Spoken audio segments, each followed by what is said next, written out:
Bonjour à tous, comment vieillir en bonne santé? Quelles sont les bonnes habitudes à prendre pour rester autonome le plus longtemps possible? On en parle avec le professeur Éric Boulanger au téléphone avec nous, gériatre au CHU de Lille, spécialiste de la médecine du vieillissement et auteur de l'ouvrage Je décide de vieillir bien longtemps en bonne santé aux éditions Odile Jacob. Bonjour professeur. Bonjour. Alors c'est vrai qu'on aimerait tous bien vieillir ou plutôt vieillir bien, comme vous l'écrivez dans votre ouvrage. C'est pas tout à fait pareil de bien vieillir ou de vieillir bien. Alors oui, tout à fait. Bien vieillir, ça répond en fait à certaines normes qui sont imposées, on va dire, par la science, par la médecine. C'est imposé par les autres. Alors que vieillir bien, c'est j'ai compris le message des autres, j'ai compris ce qu'il fallait faire. Il y a un certain nombre de cases à cocher, mais il y en a peut-être une ou deux que j'ai pas envie de cocher parce qu'elles sont vraiment déplaisantes. Par contre, j'en coche une, c'est la case du plaisir. Il est important de prendre du plaisir et d'être actif, acteur pour son vieillissement. On parle de plaisir parce que ça a un impact positif sur le cerveau. Ça a un impact très positif sur le cerveau, ça c'est sûr. Et puis surtout, si vous savez que l'espérance de vie globale en France, elle est très bonne, hein, comme la plupart des Mhm. pays qui nous entourent, ou comme le Canada, l'Australie. Mais en revanche, l'espérance de vie en bonne santé en France, elle est pas bonne, puisqu'on est à peu près à 65 ans. Et donc la retraite, le vieillissement peut être très long, et si on prend pas de plaisir, c'est encore plus long. Alors concrètement, quels sont vos conseils pour vieillir bien? À quoi doit-on faire attention? Bah, ce qu'il faut déjà, c'est comprendre comment on vieillit. Donc la première partie de mon livre explique comment on vieillit et qu'en fait, il n'y a pas d'âge pour bien vieillir et il n'y a pas d'âge pour commencer à vieillir. Les conseils aujourd'hui, il n'y a pas d'élixir de jouvence, à part la prévention. Il n'y a pas une chose à faire qui permet de vieillir bien. En revanche, ce que l'on sait aujourd'hui, c'est qu'il y a une chose qui est centrale et qui embarque toutes les autres, c'est vraiment l'activité physique.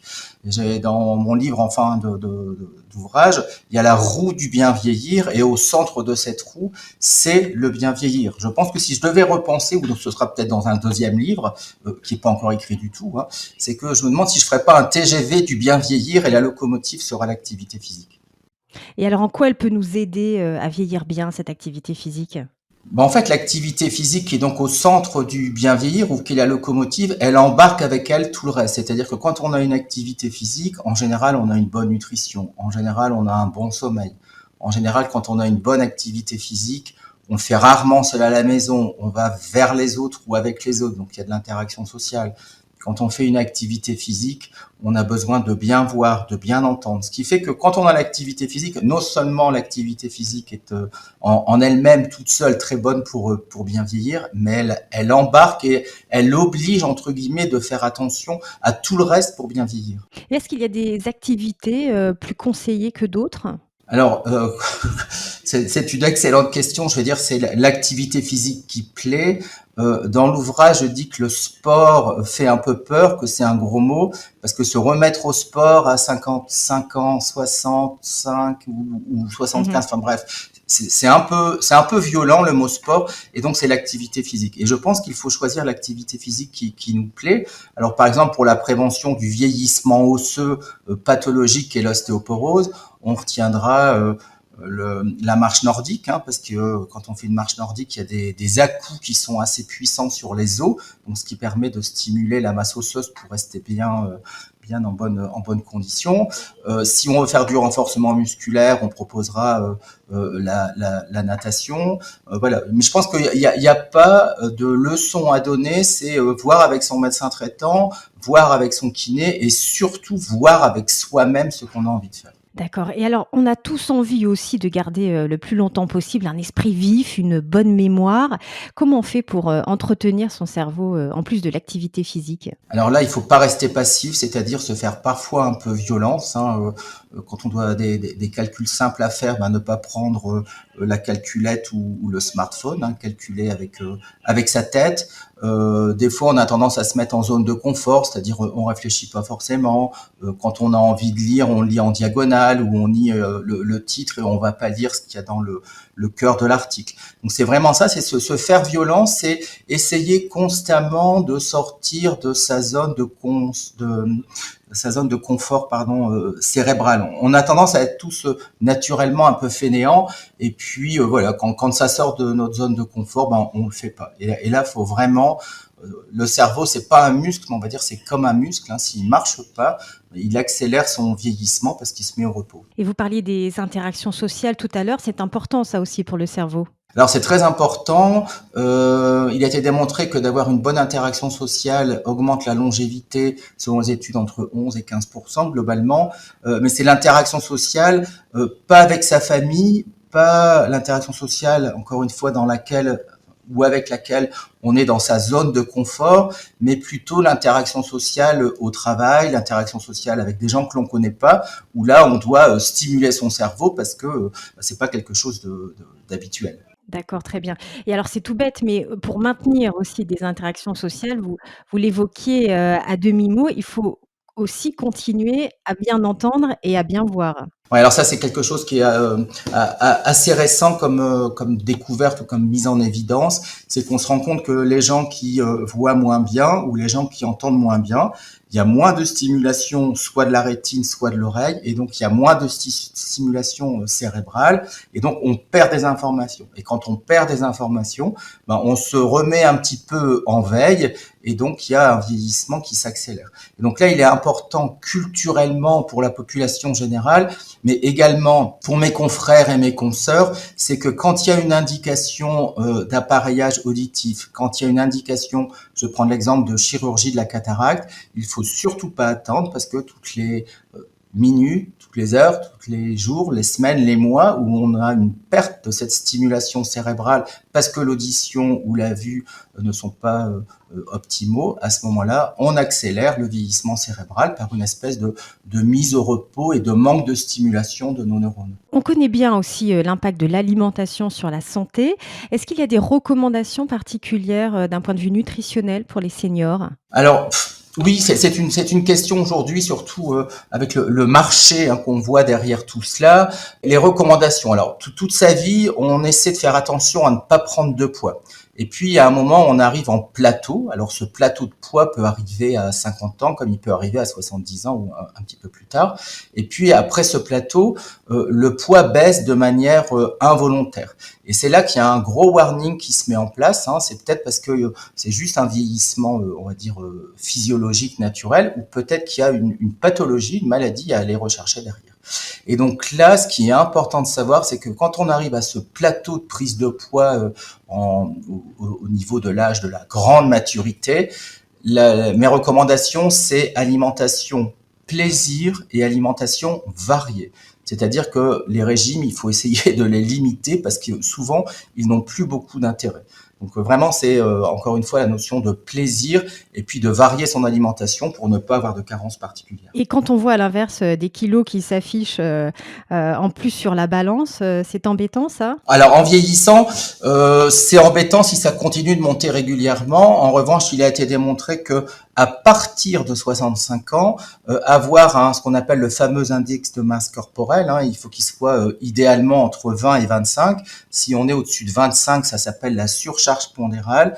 Et il a été démontré qu'au-dessus de 65 ans, avoir une surcharge pondérale est une espèce d'assurance vie, c'est-à-dire que les personnes qui ont plus un IMC au-dessus de 25 à partir de 65 ans ont une meilleure espérance de vie et ont un peu moins de maladies que les autres. Donc, comme je le dis dans le livre, avoir un petit bidon pour un homme et des bonnes fesses pour une femme et peut-être une assurance vie à 65 ans. D'accord, donc pas de régime? Pas de régime, alors sauf si on est diabétique, là il faut faire le régime pour pas Oui, avoir les glycémies qui montent de manière très élevée. bien Si on est sûr. très hypertendu, ne pas rajouter trop de sel. Mais sinon, non, bien entendu, pas de régime quand on arrive à l'âge du senior, entre guillemets.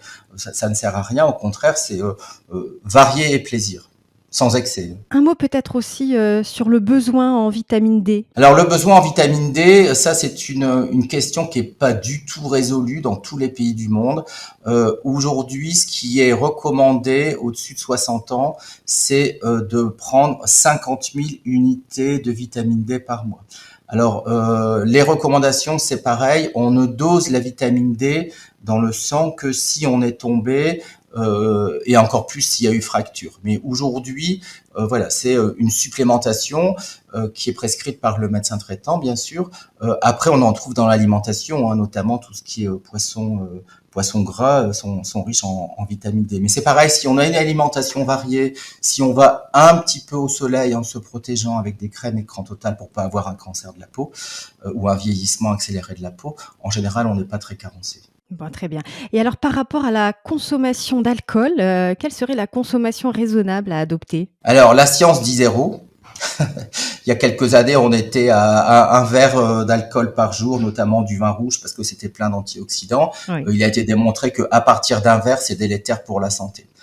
Donc ça, c'est la recommandation de la science. Là, on est dans le bien vieillir. Mmh. Si on va dans le vieillir bien et qu'on aime bien avoir un verre d'alcool par jour, ben, je pense que c'est pas très très grave de prendre un verre d'alcool par jour. Mais voilà, en tant que médecin, je dois dire 0 verre d'alcool par jour et donc par semaine et par mois. C'est ça. En plus de l'alimentation et de l'activité physique, il y a le sommeil, qui nous aide aussi à vieillir bien.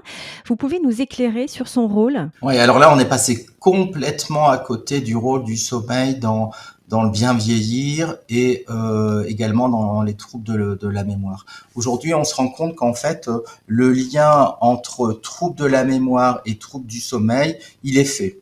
Alors, on ne sait pas si c'est euh, qui est la poule, qui est l'œuf, hein. Est-ce que ce sont les troubles du sommeil qui font les troubles de la mémoire, ou est-ce que c'est parce qu'on va faire une maladie de la mémoire de type maladie Alzheimer qu'on a de manière très très anticipée des troubles du sommeil? Ça, aujourd'hui, on n'a pas la réponse. La maladie d'Alzheimer n'est pas une maladie du sommeil, encore que, ça aussi, il y a beaucoup de choses à faire. Ce qui est très intéressant, c'est qu'il a été découvert il n'y a pas très longtemps, ce qu'on appelle le système glymphatique. Alors la gly, c'est une structure qu'on a dans le cerveau qui peut faire de l'inflammation dans le cerveau, qui structure et qui maintient le cerveau. Et lymphatique, tout le monde connaît les fameux drainages lymphatiques. Et donc en fait, toutes les 20 secondes, quand vous êtes en sommeil profond, vous avez un système d'épuration du cerveau qui s'appelle ce système glymphatique et qui se met en route et qui épure en fait le cerveau des protéines, des molécules que vous avez accumulées la journée pendant votre veille. C'est-à-dire au plus vous êtes éveillé, au plus vous réfléchissez, vous produisez dans votre cerveau ce qu'on appelle des protéines comme la protéine Tau hyperphosphorylée, le peptide bêta-amyloïde. Toutes ces molécules s'accumulent dans le cerveau au cours de la maladie d'Alzheimer et là on se rend compte qu'elles sont épurées en phase de sommeil profond toutes les 20 secondes la nuit. Donc voilà, le lien il est là. Est-ce qu'un mauvais dormeur fait moins de sommeil profond? Oui, ça c'est sûr. Et est-ce que parce qu'il fait moins de sommeil profond, il épure pas ces molécules et donc du coup elles s'accumulent et donc du coup elles participeraient à la maladie d'Alzheimer ou à d'autres troubles de la mémoire? Ça on ne sait pas. Mais en tout cas, aujourd'hui on sait que l'hygiène sommeil, c'est comme l'hygiène diététique, c'est comme l'hygiène corporelle. On est vraiment passé à côté et là il y a un enjeu, je pense, dans les années à venir d'être beaucoup plus gentil et respectueux avec son sommeil. Mais alors quand on a un sommeil perturbé, ce qui est quand même assez courant quand on prend de l'âge, on s'en sort comment? Alors déjà, il faut essayer de ne pas faire de sieste ou de ne pas faire de grosses siestes, hein. On sait que parfois, quand on est en retraite, on a tendance à être moins actif et à pouvoir se laisser aller en période postprandiale le midi. Donc ce qu'il faut, c'est essayer de réguler son sommeil. Alors ça peut être une petite sieste, toujours se coucher et se lever à la même heure, une température de 18 degrés idéalement dans la chambre, ne pas exciter son cerveau avant de dormir 1 heure et demie avant, c'est-à-dire pas de tabac, pas d'alcool 1 heure et demie avant, enfin le soir même.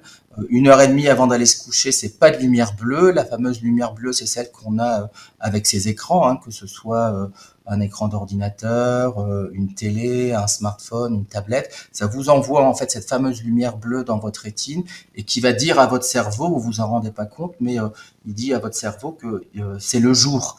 Et donc en fait, toute votre sécrétion d'hormones de la nuit et de l'hormone du jour, tout ça c'est complètement perturbé. C'est un peu comme si on mettait de la lumière le soir dans un poulailler 1 heure ou 2 après que les poules se soient endormies. Ça va être un peu perturbant et ça va faire n'importe quoi sur le sommeil. des poules. Et donc pour nous, c'est pareil, cette lumière bleue, elle vient vraiment perturber la physiologie naturelle de notre sommeil. Et alors, il y a une étape cruciale dans le vieillissement, c'est le départ à la retraite. Comment on l'appréhende pour que ça se passe au mieux dans la durée? Alors le départ à la retraite, ça s'appréhende idéalement, on va dire entre 5 et 3 ans avant la retraite. La retraite, c'est plus facile pour les femmes que pour les hommes, je m'explique. Les femmes, en général, elles sont beaucoup plus multitâches que les hommes toute leur vie, et le passage à la retraite, en général, c'est une tâche de moins. Pour l'homme, c'est un peu différent, même si ça a tendance à changer avec les générations actuelles, hein, où l'homme est beaucoup plus impliqué dans la vie de la maison et de la famille. Chez l'homme, en général, le passage à la retraite, il est un peu plus violent parce que l'homme étant principalement monotache toute sa vie, au passage à la retraite, il peut y avoir, si ça n'a pas été préparé, un grand vide. Et donc le grand vide, c'est super les premières semaines ou les premiers mois parce que on se repose. Et après arrive chez l'homme un grand sentiment d'inutilité pour lui-même et surtout pour la société. Et c'est là qu'on peut avoir des syndromes dépressifs importants chez l'homme, bien plus que chez la femme. Donc aujourd'hui, on sait également que l'habitat, c'est important. Idéalement, c'est euh, habiter la maison dans laquelle, enfin le logement dans lequel on va vieillir et mourir quelques années avant sa retraite. Parce qu'au moment où on est passé en retraite, c'est beaucoup plus compliqué de faire ce sacrifice de c'est la maison ou l'appartement dans lequel j'ai vécu très longtemps, et là en plus j'ai la retraite, et maintenant je dois changer ça. Alors que si ça s'est fait avant, si ça a été anticipé, c'est beaucoup plus souple comme passage à la retraite. Et moi, je me demande si aujourd'hui, il ne faudrait pas inventer le bilan de compétences retraite, hein, quelques années avant la retraite, pour commencer comme ça à donner des conseils. Alors après, les gens le font ou le font pas, bien entendu. Hein. Mais dire attention, votre logement, c'est peut-être maintenant, 2-3 ans à la retraite, qu'il faut penser à y changer. Euh, vous n'avez aucune activité annexe par rapport à votre travail, mettez-vous en rapport avec des associations, commencez à jardiner, reprenez une activité physique, parce que sinon ça va être un peu violent ce passage à la retraite. Voilà, donc on garde un but dans la vie, on garde du plaisir, dans ce qu'on fait. C'est exactement ça. C'est d'ailleurs ce qui a été démontré dans les zones bleues, hein, les zones où il y a beaucoup de centenaires. Il y a 5 zones bleues dans le monde. Et en fait, ces centenaires ont 10 critères qu'on retrouve un peu partout. Et il y en a un, c'est l'utilité dans la société, Mmh. l'action au sein de la famille. Et ça, c'est vraiment important que la retraite, ce soit pas des retraites, en fait, hein, où on arrête tout et puis on se retrouve sans raison d'exister. À l'inverse, est-ce que prendre du temps pour soi, se poser, méditer, ne permettrait pas aussi de ralentir le processus de vieillissement? Alors oui, il a été démontré que les personnes oisives étaient, alors pas totalement oisifs, hein, mais que l'oisiveté permettait d'être beaucoup plus créatif et beaucoup plus serein dans l'abord de la vie et des événements de la vie. La méditation en pleine conscience, alors bien plus que la sophrologie et le yoga, parce que la méditation en pleine conscience est une science assez récente.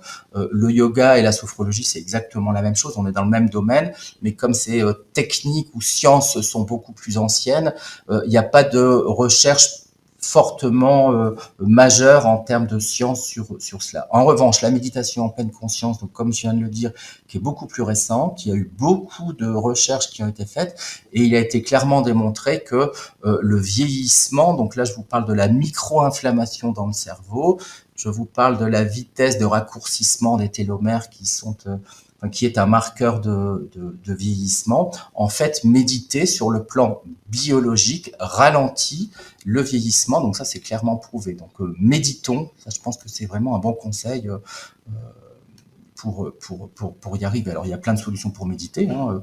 On peut faire des diplômes de méditation, ça prend du temps et ça prend de l'argent. On peut apprendre à méditer tout seul. Hein. Il y a une application Petit Bambou que tout le monde connaît, je pense, hein, qui est vraiment quelque chose d'extraordinaire. Et puis il y a même des personnes qui, en ayant appris à méditer, par l'intermédiaire d'une aide, hein, par une application ou par des cours de méditation, arrivent à méditer toute seule. Hein, 5 minutes dans son bureau, c'est foutez-moi tous la paix, je ferme ma porte à clé, je mets quelque chose sur la porte de mon bureau et je médite. Et en 5 minutes, il y a comme ça une grande relaxation qui est faite, qui permet de se sentir beaucoup mieux et donc de diminuer le stress qui a pu déjà monter dans la matinée, par exemple, si on médite en milieu de journée. Très bien. J'aimerais qu'on évoque aussi la place de la sexualité dans la vie des seniors, et dans cette approche du vieillir bien. Elle ne doit pas être taboue, cette, sexualité? Non, alors déjà, la sexualité, globalement, elle est un peu taboue. Et chez les seniors, c'est terrible parce que ben, on ne sait pas très bien ce qui se passe. On sait que, en revanche, aujourd'hui, il y a quand même une certaine tendance à ce que les gens s'expriment un peu plus. Pas les hommes, les femmes, je pense, elles parlent plus de sexualité en avançant en âge aujourd'hui que les femmes d'avant. Mais je pense qu'il y a pas d'âge pour redémarrer une sexualité ou pour poursuivre une sexualité qui était présente avant. Et je pense il y a aucun tabou à avoir. Et puis surtout, maintenant, il y a des aides. Hein, s'il y a certains dysfonctionnements chez la femme comme chez l'homme, il y a des sexologues, les médecins généralistes sont aussi maintenant bien comment on va dire, formés, savent prendre en charge des troubles de l'érection ou d'autres troubles qui peut y avoir. Et puis on peut être accompagné si on a envie d'avoir une sexualité en avançant en âge. Donc je pense que ça, c'est quelque chose qu'il faut détabouiser, même si ce mot-là n'existe pas. Est-ce que les changements de comportement qu'on peut apporter dans sa façon de bien vieillir, pourraient permettre d'éviter certaines maladies comme, la maladie d'Alzheimer, le diabète de type 2 ou la DMLA, la dégénérescence maculaire liée à l'âge? Oui, alors ça, c'est une question majeure et c'est mon coup de gueule en général. C'est que faut pas confondre les maladies dont la fréquence augmente avec l'âge des maladies purement liées au vieillissement. Je m'explique. Les maladies, en général, à 20 ans, on n'est pas malade, sauf malheureusement cas particulier. Mais normalement, à 20 ans, on est malade et on accumule des maladies en avançant en âge. Quand moi je fais le tour en gériatrie, il y a parfois des patients qui ont bien entendu toujours beaucoup de maladies, sinon ils ne seraient pas en gériatrie, ils seraient en médecine spécialisée d'organes. Il y a parfois 50, 60, 70% des maladies ou des problèmes de santé que présente le ou la patiente qui étaient totalement évitables, potentiellement évitables. Et donc là, on se retrouve dans les maladies dont la fréquence augmente avec l'âge. Et en général, dans ces maladies, on connaît un certain nombre de facteurs de risque et donc la prévention est totalement accessible. Je vais prendre par exemple la maladie que vous citez, hein, le diabète de type 2. C'est entre guillemets pour moi la plus belle, je dis bien entre guillemets, hein, la plus belle, la plus grande des maladies évitables, puisqu'aujourd'hui les facteurs de risque de diabète de type 2, certes on retrouve l'âge, mais l'âge n'est pas devant de scène de cette maladie. On retrouvera par contre la sédentarité avec le manque d'activité physique et puis les aspects nutritionnels où en général les diabétiques de type 2, on le sait très bien, il y a un problème d'alimentation. Donc cette maladie, elle est, je vais pas dire totalement, mais fortement évitable. À l'inverse, donc les maladies les maladies purement liées au vieillissement, on va parler de la maladie d'Alzheimer. Aujourd'hui, le facteur de risque principal de la maladie d'Alzheimer, c'est l'âge. Et là, on peut rien faire. On commence à avoir des facteurs de risque qui apparaissent, hein, comme le diabète, l'hypertension. Donc ça, on sait que au mieux, on prendra en charge son diabète et son hypertension si c'est là. On pourra réduire la fréquence de la survenue de la maladie d'Alzheimer. Mais aujourd'hui, si on prend la maladie d'Alzheimer, on peut aussi mettre la maladie de Parkinson, par exemple. Hein.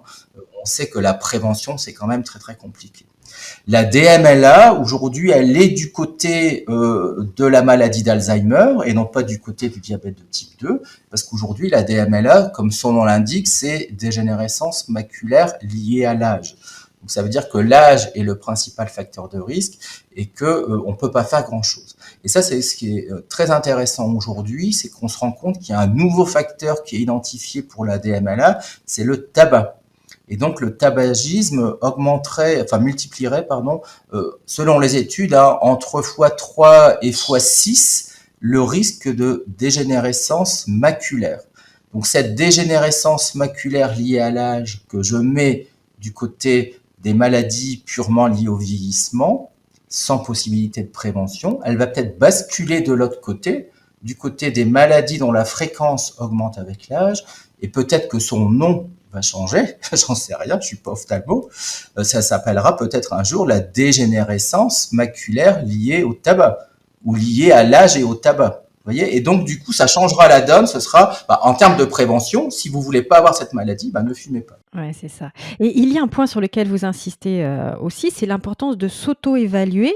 Comment on fait concrètement? Alors oui, quand on pense qu'on vieillit, en général, on est toujours sur des tranches d'âge, hein, et on fait de l'agisme. Après, quand on aborde sa santé, on parle de maladies et de nombre de maladies quand on avance en âge. Mais aujourd'hui, quand on vieillit, si on sort des maladies, si on sort des organes, nous spécialistes du vieillissement, on aborde cela avec des statuts ou des états du vieillissement. Et donc là, je vais m'expliquer, c'est quand vous avancez en âge, peu importe le nombre de maladies que vous avez soit un statut que vous gardez, c'est le statut de robuste, comme à 20 ans, vous restez robuste, c'est-à-dire à 90 ans, vous êtes robuste un jour et le lendemain, vous êtes décédé, donc vous n'avez pas eu d'état de vieillissement pathologique. En l'état le plus grave, on va dire, du vieillissement, c'est l'état de la dépendance, avec différents niveaux de dépendance que l'on connaît. Hein. C'est peut-être l'infirmière qui passe pour préparer les médicaments, pour aider à la toilette, ou ça peut être rentrer en établissement d'hébergement pour personnes âgées. Donc, vous voyez, soit la robustesse qui est le mieux du mieux, soit la dépendance qui est le moins bon du moins bon. Et entre deux, il y a deux petits états qu'on appelle la préfragilité et la fragilité. Et aujourd'hui, ces états représentent un enjeu majeur parce que si on les repère, on sait, on doit théoriquement savoir les réverser pour remonter à l'état de robustesse et ne jamais rentrer dans la dépendance. Le souci, c'est qu'on manque d'outils pour repérer cet état intermédiaire en fait du vieillissement que sont la préfragilité et la fragilité. Jamais on vous fait une prise de sang pour savoir si vous êtes fragile. Jamais votre médecin généraliste vous a fait une ordonnance avec une indication d'échographie, de scanner ou d'IRM pour savoir si vous êtes préfragile ou fragile.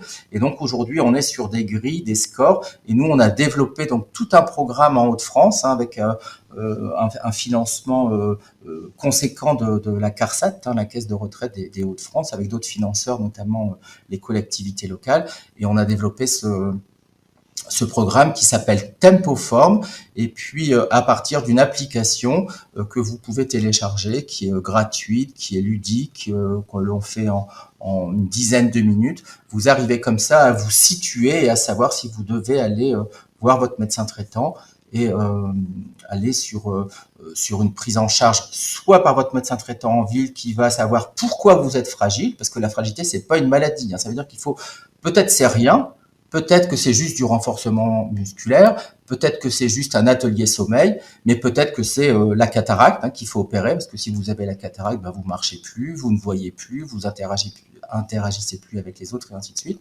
Peut-être que ça peut découler sur un diagnostic un peu plus conséquent. Et puis, si le médecin traitant ne souhaite pas prendre en charge la fragilité, ou si c'est un peu compliqué avec son écosystème qu'il a autour, on a l'espace Tempoform dans lequel on a plusieurs possibilités d'aide à la prise en charge de la fragilité avec soit de la téléconsultation, soit un bilan de santé en 2 heures que l'on fait à l'espace Tempoform à Lille, qui devrait être diffusé dans la région des Hauts-de-France et on l'espère en national, voire au-delà de la France. Oui, parce que si on n'habite pas dans les Hauts-de-France, on peut quand même l'utiliser? Alors aujourd'hui, cette application, comme je disais, elle est simple, c'est 10 minutes. Vous avez des tests, on fait un 360 sur votre santé, mais c'est pas la santé uniquement sanitaire. Alors il y a des tests de la mémoire, il y a des tests de physique, vous devez faire ça au calme dans une pièce parce que vous allez devoir mesurer votre mollet, vous allez devoir vous tenir sur une jambe et ainsi de suite. Et puis à la fin, donc on vous donne une orientation. Alors l'application aujourd'hui, elle est téléchargeable par la France entière, bien entendu. Les téléconsultations, elles sont ouvertes en priorité, on va dire Hauts-de-France, parce que ce sont les Hauts-de-France qui ont financé tout le programme, et puis c'est une expérimentation Hauts-de-France. Mais la téléconsultation, aujourd'hui, elle est ouverte à toute la France. Et en ce qui concerne l'espace Tempoform, donc le premier espace Tempoform, il est à Lille. Et on va faire des copier-coller arrangés sur les Hauts-de-France, et on espère avoir des espaces Tempoform au plus vite dans tous les territoires de France. Alors si on se sait fragile ou à risque de maladie, qu'est-ce qu'on doit faire? Alors, ce qui est important de savoir quand on est repéré préfragile ou fragile, ce qu'il faut, c'est ne pas laisser traîner. Il n'y a aucune urgence. Ça c'est un message rassurant. Mais ça peut être quelque chose de pas grave, hein, comme je disais tout à l'heure, soit un renforcement musculaire, soit un atelier sommeil. Mais ça peut être une fragilité annonciatrice. Ça peut être un tout premier signe de quelque chose de plus important ou de plus grave. Donc là, c'est pareil. On veut pas faire peur avec l'application Tempoform, mais on va dire que entre guillemets, si vous êtes repéré préfragile ou fragile, en fait, vous avez la chance, je dis bien entre guillemets, l'opportunité d'être peut-être diagnostiqué très tôt d'une maladie ou d'un problème de santé et qui est réversible. C'est ça qui est très intéressant dans cette approche par la préfragilité et la fragilité, c'est que ce sont des petits signes qui souvent on les néglige, hein, une petite perte de poids, une diminution de la vitesse de la marche. Ça peut être rien, mais ça peut être quelque chose de plus important. Et surtout, comme je le dis et je le répète, c'est quelque chose qui potentiellement est réversible et qui va vous éviter, et ça c'est tout l'enjeu aujourd'hui du repérage de la préfragilité et de la fragilité, c'est vous éviter d'entrer dans la dépendance. Donc le programme qu'on a développé Tempoform, c'est vraiment la prévention le plus tôt possible de la dépendance. Merci beaucoup professeur pour toutes ces clés pour vieillir bien le plus longtemps possible.